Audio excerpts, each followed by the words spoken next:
When Betsy Peters approached me and said, "Will you share a little bit about your faith journey?" immediately one thing came to mind that I wanted to share, and it's one of our greatest assets here at Asbury, and that's the numerous small group studies that we offer individuals. For me, I could talk about a number of different aspects that have helped me, but today I'd like to talk about two things.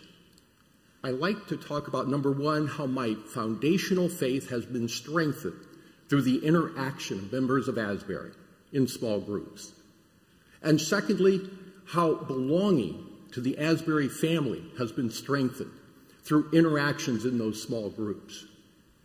Now, many of you know I'm an educator, and I preach lifelong education. How can I preach it and not practice it?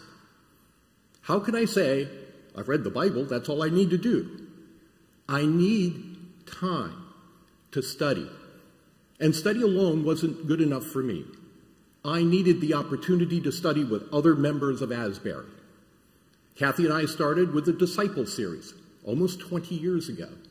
We went through Disciple 1, 2, 3, and 4. We went through with basically the same cohort. And to this very day, when we see one another, we talk about Bible boot camp.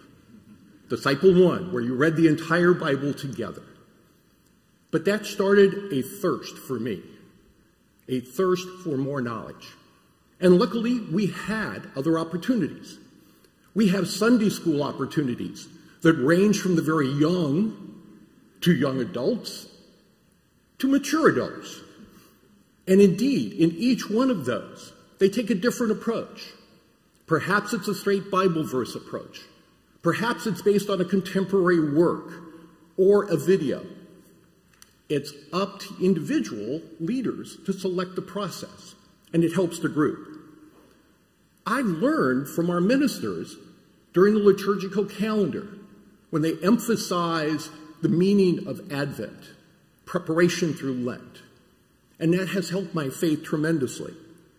Presently, I'm in a life group led by John Whitman. I didn't plan you to be here when I said that, but I wanted you to let you know. In this particular group, during the pandemic, John was able to work with Betsy and integrate technology so while everybody was homebound, we were traveling.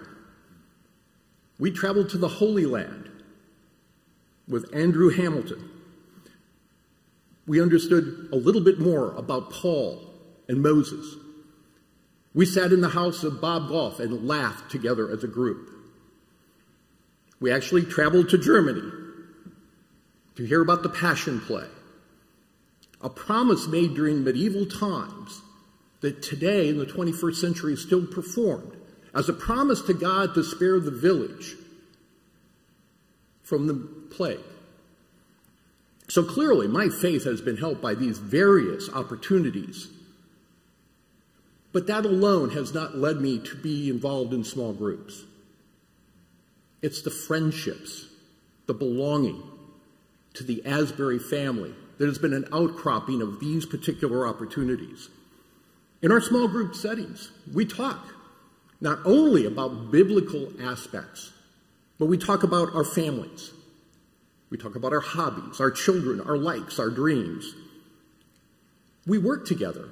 We take on opportunities that as an individual I would not have taken on myself. And the best example is in one meeting, our life group, a member said, there are open dates to feed the homeless. We need to volunteer. I wouldn't have done that on my own. And yet probably during this time period of the last couple years, that has been one of the most rewarding experiences I've had. We exchange our joys every time we meet. And those joys are our children's successes. They're going on to graduate school. They're going on to med school. My son just certifying with his service dog for another year was a joy that we shared together. Employment successes and opportunities, and of course, grandchildren. But we also have to share together those concerns. We cannot lift the total burden off individuals' shoulders, but we can certainly share the burden with them. We lost a valuable member of our group in Frank. We spent a lot of time sharing and helping one another. We've lost parents. We've had tough times during the pandemic that would have been much more hard to deal with if we dealt with it alone. Now we have an opportunity in Asbury. We're coming back together. We're celebrating the sanctuary opening, things returning to normal. And I truly believe that we ought to take advantage of this new normal to look at these small group opportunities. Because I hope for you, just like me, they will strengthen our already strong faith. I hope that they will make you more connected with members of Asbury that perhaps you haven't seen for a year and a half. Because I think those are only two of a multitude of benefits. I'd like to leave you thinking over this statement from Matthew, chapter 18, verse 20. For when 2 or 3 are gathered together in my name, there am I in the midst of them.